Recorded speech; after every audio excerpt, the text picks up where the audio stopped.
Good morning all of you. आज आपण TY.BCom या वर्गातील जो ॲडव्हान्स अकाउंटिंग आपला सब्जेक्ट आहे त्याच्यामध्ये जो चॅप्टर नंबर 3 आपण सुरू केला होता, तर त्यामध्ये आपण एक्झाम्पल सॉल्व करत होतो इन्शुरन्स क्लेमचे. तर त्याच्यामध्ये आपण पहिल्या टाईपचे एक्झाम्पल आहे ते सॉल्व करून झाले आहे आपल्या आत्तापर्यंत.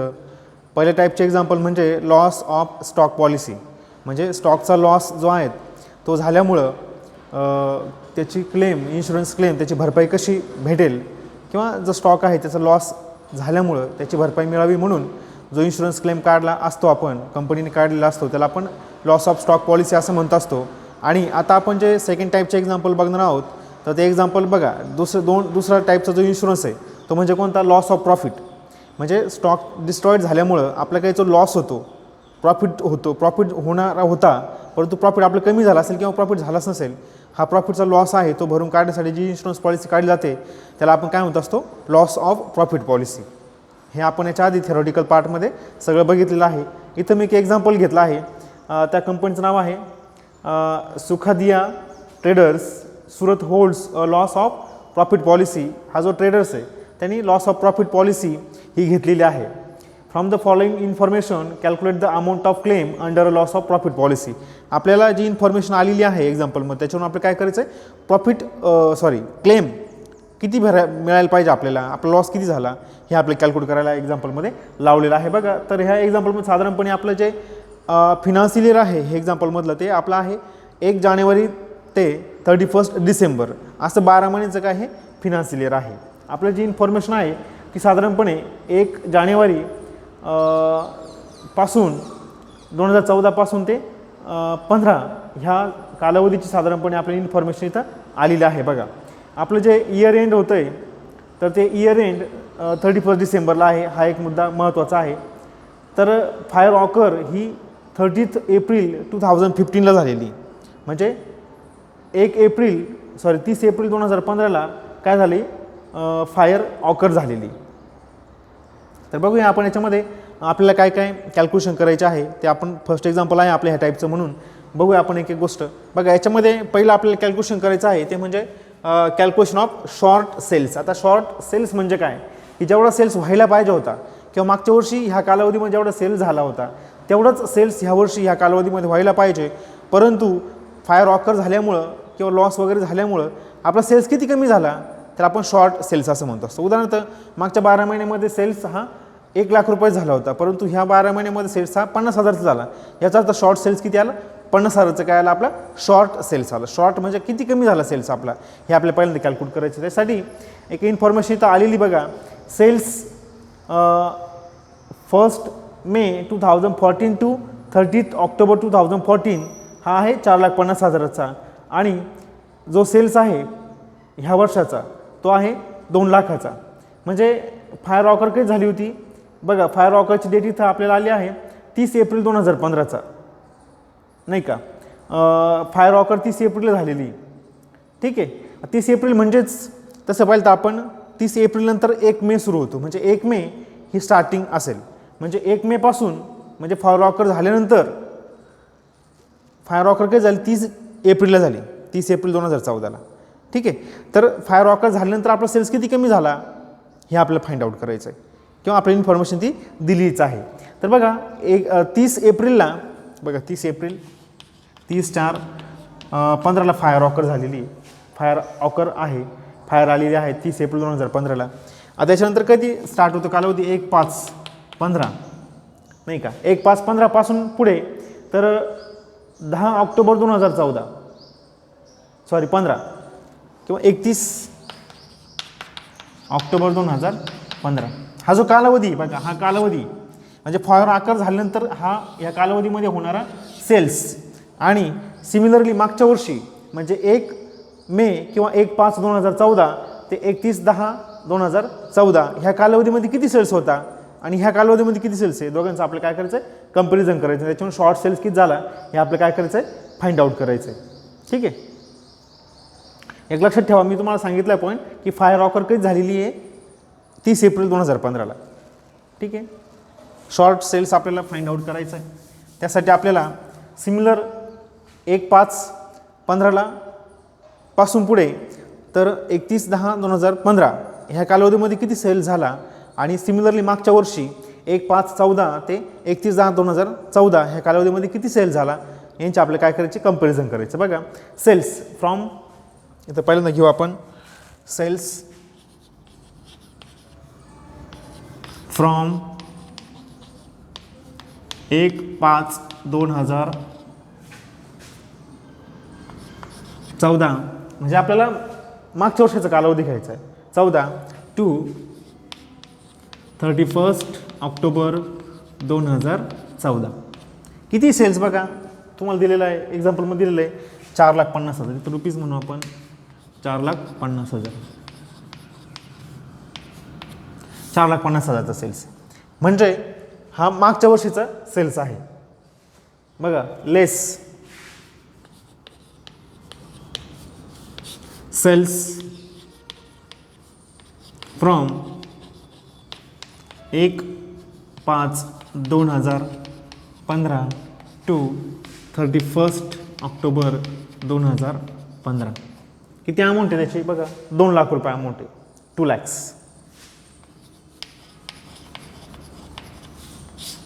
जर आपण मायनस केलं मायनसच करायचं आपल्याला त्याचं उत्तर किती येतं 2,50,000 म्हणजे हा शॉर्ट सेल्स आहे त्याला आपण नाव देऊ शकतो शॉर्ट सेल्स.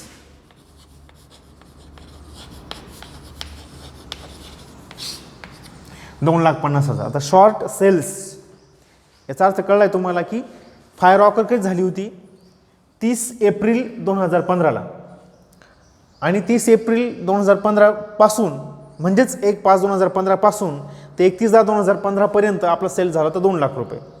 सिमिलर मागच्या वर्षी हा जो कालावधी आहे 1/5 ते 31/10 ह्याच कालावधीचा मागच्या वर्षी सेल्स किती होता 4,50,000 म्हणजे मागच्या वर्षी सेल्स कसा होता जास्त होता ह्या वर्षी सेल्स कसा आहे आपला कमी आहे. त्याचं कारण काय की 30 एप्रिलला फायर ऑकर झालेली आहे त्याच्यामुळे आपला सेल्स काय झाला 2,50,000 काय झाला कमी झाला त्याला आपण शॉर्ट सेल्स असं म्हणत असतो. पुढचं आपलं कॅल्क्युलेशन करायचं आहे ते म्हणजे ग्रॉस प्रॉफिटचं रेट काय. ग्रॉस प्रॉफिटचं रेट म्हणजे काय की किती सेल झाला आणि त्यामुळे प्रॉफिट किती झाला याला आपण काय म्हणतो ग्रॉस प्रॉफिट रेट असं म्हणत असतो.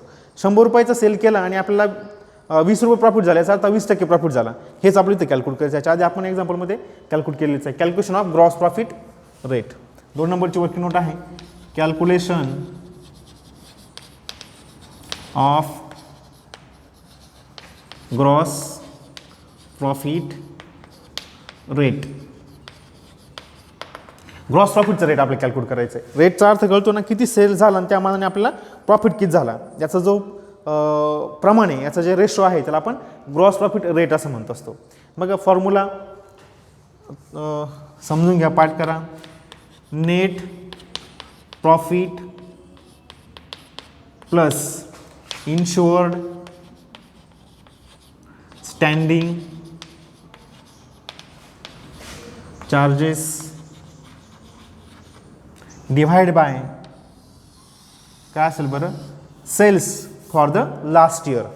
बघा divide by sales of the last accounting year of the last accounting year into बघा 100 आपलं पर्सेंटेज काढायचं आहे म्हणून इंटू 100. फॉर्म्युला खूप सोपा आहे net profit plus insured standing charges divide by sales of the last accounting year into 100.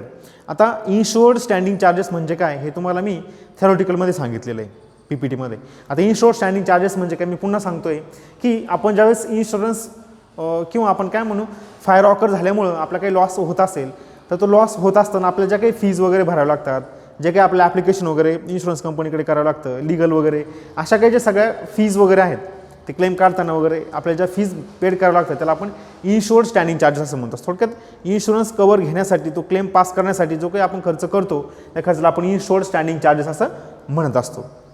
Okay तर net profit plus insured standing charges divide by sales of the last accounting year into 100. Sales for the last accounting year म्हणजे काय मागच्या वर्षी किती sale झाला होता ती amount divide करायची. आता तुम्हाला net profit plus insured standing चार्जेसची अमाऊंट एक्झाम्पलमध्ये रेडीमेड दिलेली आहे ती अमाऊंट आहे 5 लाख रुपये. बघा एक्झाम्पलमध्येच आहे तुम्ही चांगलं केअरफुल जर वाचलं तुमच्या लक्षात येऊन जाईल. 5 लाख रुपयाचं काय net profit plus insured standing charges. बघा 2 नंबरला बी मध्ये म्हटलं आहे the net profit plus insured standing charges for the year ended 31 December 2014 amounted to ₹5 lakh. त्याची अमाऊंट किती आहे 5 लाख रुपये. म्हणजे 31 डिसेंबर 2014 पर्यंत इन शोर्ट स्टँडिंग चार्जेस किती होते 5 लाख रुपये. ते आपली इथं 1 नंबरला घ्यायचे. याच्यामध्ये दोन्ही अमाऊंट आहे बरं का. नेट प्रॉफिट प्लस आहे प्लस आणि इन शोर्ट स्टँडिंग चार्जेस पण आहे. त्याची अमाऊंट किती तुम्हाला आता सांगितली मी 5 लाख रुपये ₹5 lakhs. बघा sales of the last accounting year म्हणजे मागच्या वर्षी या कालावधीमध्ये किती सेल झाला त्याच्या अमाऊंट आहे 12,50,000. ॲडजस्टमेंट नंबर बघा याच्यामध्ये दिलेली आहे ती म्हणजे 4 नंबरची ॲडजस्टमेंट आहे. बघा sales for the last year ended 30th April 2015 were ₹14 lakhs. म्हणजे मागच्या वर्षी 30 एप्रिल 2015 पर्यंत 30 एप्रिल 2015 पर्यंत सेल्स किती होता 14 लाखाचा. And for the year ended 31st December 2014 were ₹12,50,000. म्हणजे करंट इयरचा सेल्स आहे 14 लाख रुपये आणि प्रिव्हियस इयरचा सेल्स आहे 12,50,000 रुपये. ठीक आहे. तर मग आपल्याला फॉर्म्युला जर आपण पाहिलं त्याच्यामध्ये काय सांगितलं आहे sales for the last accounting year म्हणजे मागच्या वर्षाचा जो सेल्स आहे तो किती आहे 12,50,000. तो डिवाइड करायचा डिवाइड बाय ₹12,50,000 लास्ट इयरचा लास्ट अकाउंटिंग इयरचा काय सेल्स आहे इंटू 100. कॉमन झिरो किती ते काढून टाकू आपण 1 4 हे 4 गेले. आता आपण याला 25ने भाग डायरेक्ट देऊ शकतो. 25 2 50 आणि 25 5 125. 100 गुणिले 2 किती उत्तर येतं 200 डिवाइड बाय 5 किती आन्सर येतं 5 चोक 20 0 म्हणजे 40%. हा काय आला आपला ग्रॉस प्रॉफिटचा रेट आला की साधारणपणे आपण जर 100 रुपयाचा सेल जर केला तर आपल्याला 40 रुपये प्रॉफिट होतो. म्हणजे ग्रॉस प्रॉफिटचा रेट किती आहे 40% आहे. हा पण कॅल्क्युलेट करून झालेला आहे. पुढचा आहे loss of profit on sales. Loss on profit on sales इथंच घेऊ आपण 3 नंबरची working note. Loss on profit of sales. Loss of profit of इथं profit on sales. Loss of profit on sales म्हणजे जो काही आपण सेल्स केला म्हणजे मागच्या वर्षी किती सेल्स केला होता आणि ह्या वर्षी किती सेल्स केला आणि ह्या वर्षी किती आपल्याला लॉस झाला आपल्याला तो कॅल्क्युलेट करावा लागेल. बघा शॉर्ट सेल्स किती झाला आपला 2.5 लाख रुपये. शॉर्ट सेल्स म्हणजे कमी सेल्स किती झाला ह्या वर्षी ह्या कालावधीमध्ये आपला 2.5 लाख रुपये सेल्स कमी झाला. त्याच्यामुळे आपला किती टक्के लॉस होईल ग्रॉस प्रॉफिटचा 40%. कारण आपण ग्रॉस प्रॉफिट रेट किती पाहिला 40% आहे. आताच आपण जस्ट कॅल्क्युलेट केलं ग्रॉस प्रॉफिट रेट किती 40%. म्हणजे आपण ज्यावेळेस 1,000 रुपयाची वस्तू सेल करू त्यावेळेस आपलं 400 रुपये प्रॉफिट होईल. ठीक आहे. मग आपला सेल्स किती कमी झाला 2.5 लाखाने आपला सेल्स कमी झाला. याचा अर्थ आपला प्रॉफिटसुद्धा 2.5 लाख 40% काय झाला असेल कमी झाला असेल. मग आपण काय करतो ते calculation loss of profit on sales. आपला सेल्स कमी झाल्यामुळं सेल्स शॉर्ट झाल्यामुळं आपला ग्रॉस प्रॉफिट किती कमी झाला हे आपल्याला ते कॅल्क्युलेट करायचं. बघा ग्रॉस याचा फॉर्म्युला खूप सिम्पल आहे. Gross profit rate gross profit rate into आता ग्रॉस प्रॉफिट रेट आता जस्ट आपण काय केलं आहे 40% कॅल्क्युलेट केलेलं आहे into short sales into short sales. Short सेलचा अर्थ कळला सगळ्यांना की शॉर्ट सेल्स म्हणजे कमी सेल झाला आपला फायर ऑकर झाल्यामुळं.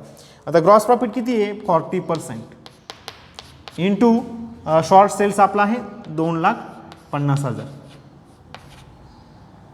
हा आपला काय शॉर्ट सेल्स. आता 2,50,000च्या किती काढायचे आपले 40% काढायचे. तुम्ही असंही करू शकता 2 लाख किंवा 40 भागिले 100 गुणिले 2.5 लाख असंही करू शकता किंवा 2.5 लाख गुणिले 40 भागिले 100 असंही करू शकता. पण 40% काढणं मला वाटतं खूप सोपं आहे. 10% किती येतात 25,000 आणि 40% किती येतील 1 लाख रुपये. तोंडी आहे कॅल्क्युलेशन तुम्ही करून बघा हेच उत्तर येऊन जाईल.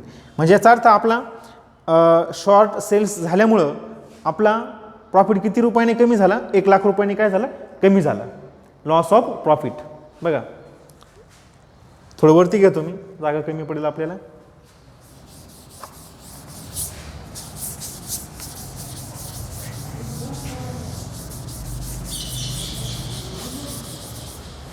ठीक आहे. शॉर्ट सेल झाल्यामुळे आपला प्रॉफिट किती रुपयाने कमी झाला? 1 लाख रुपयाने कमी झाला. ₹1,00,000 कमी झाला. बघा पुढे आपल्याला काय काढायचं आहे?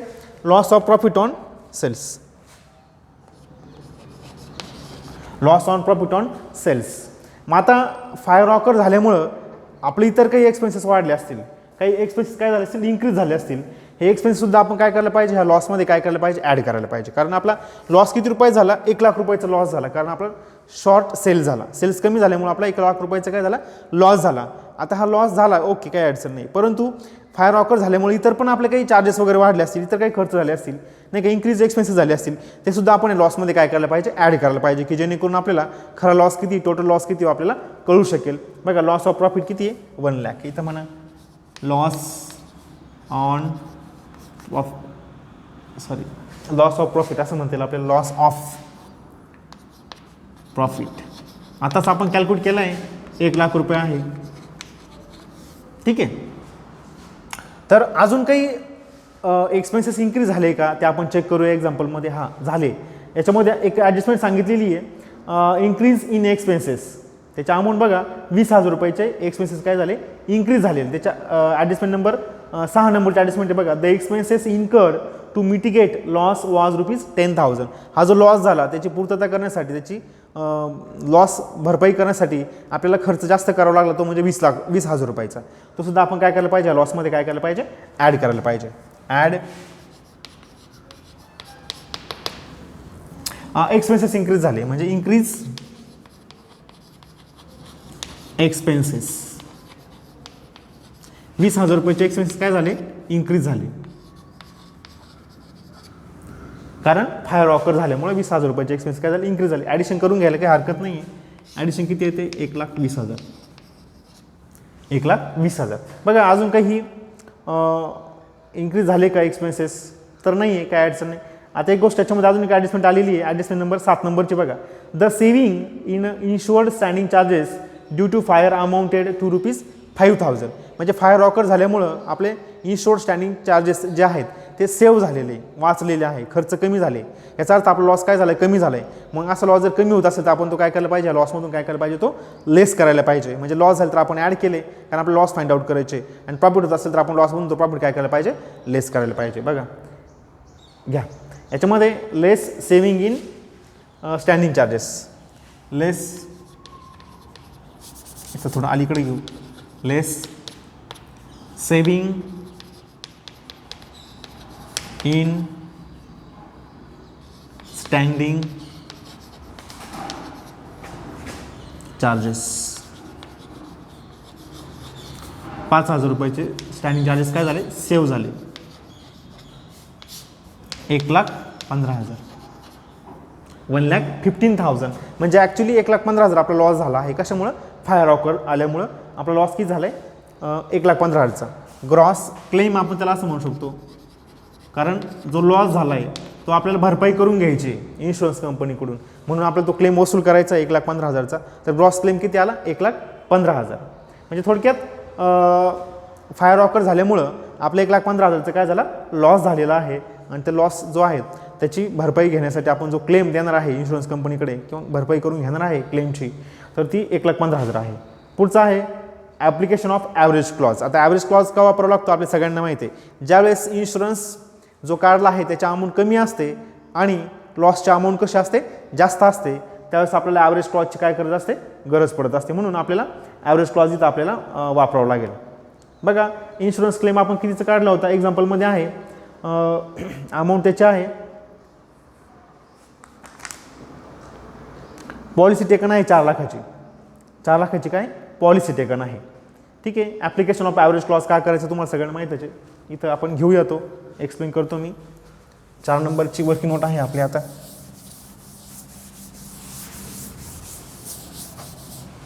4 number application of average clause.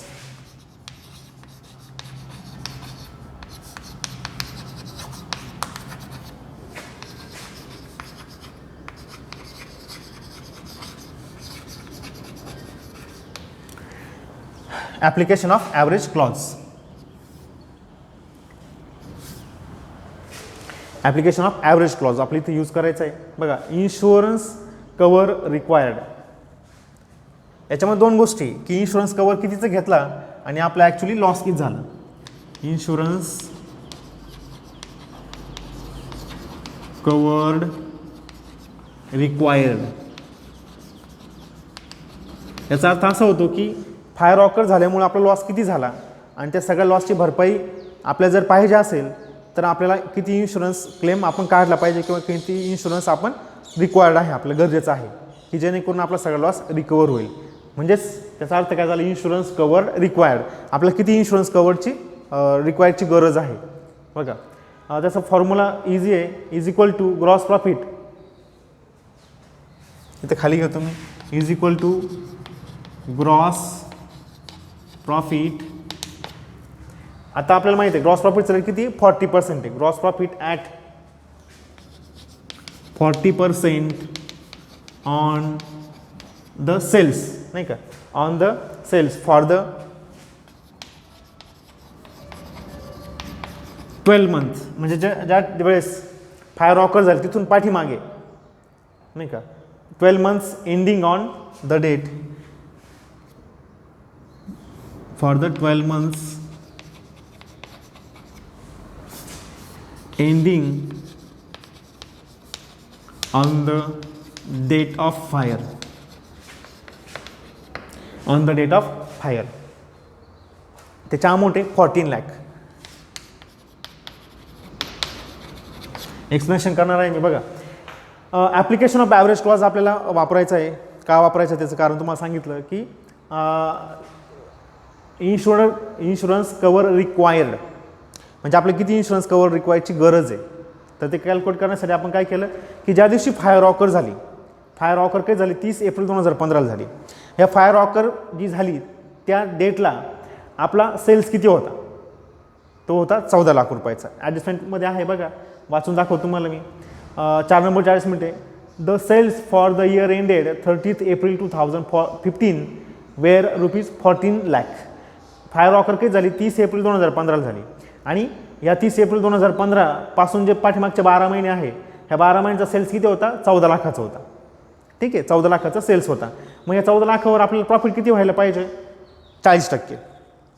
तो आहे, आपण कॅल्क्युलेट करूया. मग इक्वल टू 40% ऑफ ₹40 लाख. कॅल्क्युलेशन जर केलं तर किती येतं आहे, 1% किती येतात 1,40,000. मग 40% किती येतील 14 चौक 56, 5,60,000 ₹5,60,000. हे काय आलं तुम्हाला सांगतो एकदा की ज्या दिवशी फायर ऑकर झाली 30 एप्रिल 2015ला तिथून मागं 12 महिने किती सेल झाला आपला 14 लाखाचा आणि प्रॉफिटचा रेट किती आहे 40%. मग 14 लाख 40% किती येतात 5,60,000 रुपये. हे काय थोडक्यात आपल्याला काय म्हणतात हा प्रॉफिट आहे. 5,60,000 काय आपला मागच्या 12 महिन्याचं काय प्रॉफिट आहे. 12 महिने कुठून पासून पाठीमागे ज्या दिवशी फायर ऑकर झाली तिथपासून पाठीमागे 12 महिने प्रॉफिट किती झाला आपल्याला 5,60,000 रुपयाचा. ओके, 5,60,000 रुपयाचं काय झालं आपल्याला प्रॉफिट झाला. पण आपण इन्शुरन्स पॉलिसी कितीची घेतलेली आहे 4 लाखाची. त्याची ॲडजस्टमेंट नंबर आहे ना शेवटची 8 नंबरची ॲडजस्टमेंट आहे, the amount of policy was ₹4 lakh. म्हणजे आपण पॉलिसी कितीची घेतली 4 लाखाची आणि आपल्या प्रॉफिटचा लॉस किती झाला 5,60,000चा. 5,60,000 प्रॉफिट कधीचा आहे फायर ऑकर होण्याच्या अगोदर 12 महिने प्रॉफिट किती झाला आपल्याला 5,60,000. ठीक आहे, पण आपण इन्शुरन्स पॉलिसी कितीची घेतली 4 लाखाची घेतली. घ्या बघा, but the sum insured is ₹4 lakh. But the sum insured is ₹4 lakh. म्हणजे इन्शुरन्स पॉलिसी आपण कितीची घेतली 4 लाखाची. प्रॉफिटचा लॉस किती झाला आपला किंवा प्रॉफिट किती होतोय आपल्याला 5,60,000चा. हा प्रॉफिट कुठपर्यंतचा आहे फायर ऑकर होण्याच्या अगोदरचे 12 महिन्याचा प्रॉफिट किती होता 5,60,000चा. मग आपली इन्शुरन्स पॉलिसीची गरज कितीची आहे 5,60,000ची, नाही का. पण आपण इन्शुरन्स पॉलिसी कितीची काढली फक्त 4 लाखाची. मग आपल्याला माहिती आहे इन्शुरन्स 4 लाखाचा काढला, लॉस आपला 5,60,000चा झाला, नाही का. याचा अर्थ लॉस कसा आहे जास्त आहे. त्याच्यामुळं आपण काय केले पाहिजे ॲव्हरेज क्लॉज काय केलं पाहिजे आपण इथं यूज केलं पाहिजे. आपल्या सगळ्यांना माहिती ॲव्हरेज क्लॉज ही कधी यूज करायचा असतो बघा. त्याचं कारण जर ब्रॅकेटमध्ये सांगायला गेलो मी because average clause used because काय म्हणता आपल्याला की average clause required sum insured म्हणजे इन्शुअर्ड किती आहे sum insured is less than loss of profit. म्हणजे जो प्रॉफिटचा लॉस झाला ना त्याच्यापेक्षा इन्शुरन्स आपण काय काढला आहे कमी काढलेला आहे. कारण आपण हे जो सेकंड टाईपमध्ये बघतोय एक्झाम्पल सॉल्व करत असताना किंवा जो सेकंड टाईपचे एक्झाम्पल आहे याच्यामध्ये प्रॉफिटचा किती लॉस झाला ते प्रॉफिटची भरपाई मिळावी म्हणून आपण इन्शुरन्स पॉलिसी काढली असते. मग आपलं प्रॉफिटचा लॉस किती झाला 5,60,000 पण आपण इन्शुरन्स पॉलिसी कितीची काढली फक्त 4 लाखाची म्हणून आपल्या ॲव्हरेज क्लॉज इथं वापरावा लागला. मग आता क्लेम कसा असणार ॲव्हरेज क्लॉजमध्ये आपण क्लेम माहिती सगळ्यांना क्लेम कसा कॅल्क्युलेट करत असतो फॉर्म्युलाच्या आधी तुम्हाला मी दिलेला आहे की पॉलिसी टेकन कितीची घेतली बघा policy taken amount of policy taken पहिल्यांदा आपण घेऊया फॉर्म्युला लिहू एकदा अमाऊंट ऑफ पॉलिसी टेकन म्हणजे पॉलिसी कितीची घेतली आपण 4 लाखाची घेतली फक्त नाही का 4 लाख रुपयाची पॉलिसी आपण घेतलेली इन्शुरन्स पॉलिसी पण ॲक्च्युली आपला लॉस किती झाला 5,60,000चा. मग बघा divide bye insurance cover required insurance cover required insurance cover कितीचं पाहिजे आपल्याला 5,60,000चा इंटू लॉस म्हणजे थोडक्यात लॉस किती झाला फायर ऑकर झाल्यामुळं. मग घ्या loss of profit into loss of profit loss of profit. लक्षात घ्या अमाऊंट ऑफ पॉलिसी टेकन म्हणजे आपण इन्शुरन्स पॉलिसी कितीची घेतली 4 लाखाची घेतली. इन्शुरन्स कवर रिक्वायर्ड 4 लाखाची घेतली मान्य आपण परंतु घ्यायला किती पाहिजे होती आपण ती 5,60,000ची कितीची घ्यायला पाहिजे होती 5,60,000ची इंटू लॉस ऑफ प्रॉफिट. आता मग आपण कॅल्क्युलेट केलं बघा 1,15,000 नाही का तो आहे आपला लॉस ऑफ प्रॉफिट झाला. ठीक आहे आता ह्या अमाऊंट फक्त त्याच्यामध्ये टाकायचं आणि आपल्याला कॅल्क्युलेशन करायचं आहे. Amount of policy taken 4 lakh रुपये सगळं आपल्या समोरच आहे. आता 4 lakh divide by actually policy किती रुपयाची घ्यायला पाहिजे होती आपण 5,60,000ची कारण आपला लॉस किती झाला प्रॉफिटचा 5,60,000चा किंवा मागच्या वर्षी प्रॉफिट किती झालं आपल्याला 5,60,000चा इंटू लॉस ऑफ प्रॉफिट किती आपला रुपीज 1,15,000 1,15,000 रुपयाचा काय झाला आपला लॉस झाला. कॅल्क्युलेशन करूया आपण 0 कॉमन आहे ते काढून टाकू पहिल्यांदा 4 0 कॉमन आहे 4 0 कॉमन आहे ठीक आहे ते कॉमन आहे आपण काढू शकतो लगेच. इथं भाग जातोय बघा आता कॅल्क्युलेशन करायला आपण काय करूया यांचा गुणाकार करून घेऊ किंवा 40ने याला भाग देऊ एकदा 4 10 40 4 1 4 1 उरला 16 झाले 4 चौक 16 अशा प्रकारे. मग आता आपण काय करू शकतो बरं यांचा गुणाकार करू शकतो 1 0 इकडे वाढवू शकतो आपण 1,15,000 गुणिले 10 म्हणजे 1 0 वाढून देता येईल आपल्याला rupees divide by 14 divide by 14 14ने आपण डायरेक्ट भाग देऊया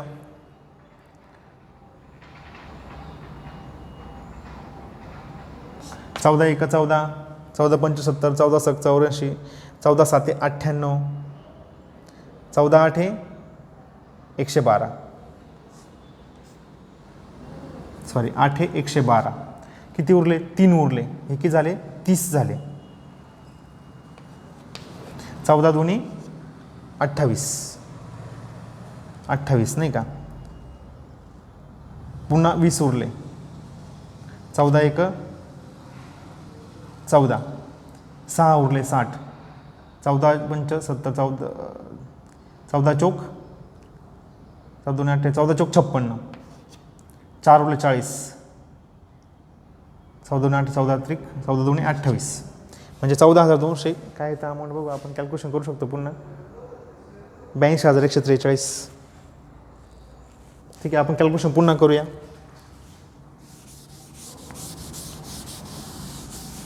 कॅल्सी आलवड आहे त्याच्यामुळं तुम्ही करू शकता. पॉलिसी टेकन किती आपली 4 लाख रुपयाची. सिंपल कॅल्क्युलेशन आहे, तसं काय. Divide by insurance cover required 5,60,000 into loss of profit 1,15,000 नाही का. हा आपला काय झाला, प्रॉफिटचा लॉस झाला. तर आपण हे कॅल्क्युलेशन जर करायला गेलो तर बघा, आपण सुरुवातीला काय करू, शून्य जे कॉमन आहे ते एकदा आपण काढून टाकूया. हे 3 शून्य काढू. पहिल्यांदा आपण हे 3 शून्य गेले, हा एक शून्य गेला, हा एक शून्य गेला. ठीक आहे. 4 ने भाग देऊ परत आपण याला.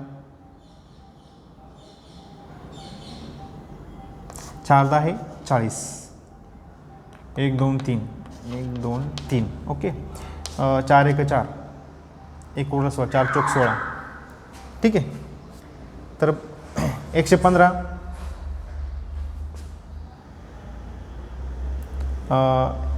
घेऊ खाली. 115 गुणिले 10,000 1 2 3 4 डिवाइड बाय 14. हे कॅल्क्युलेशन करायचं आपल्याला फक्त.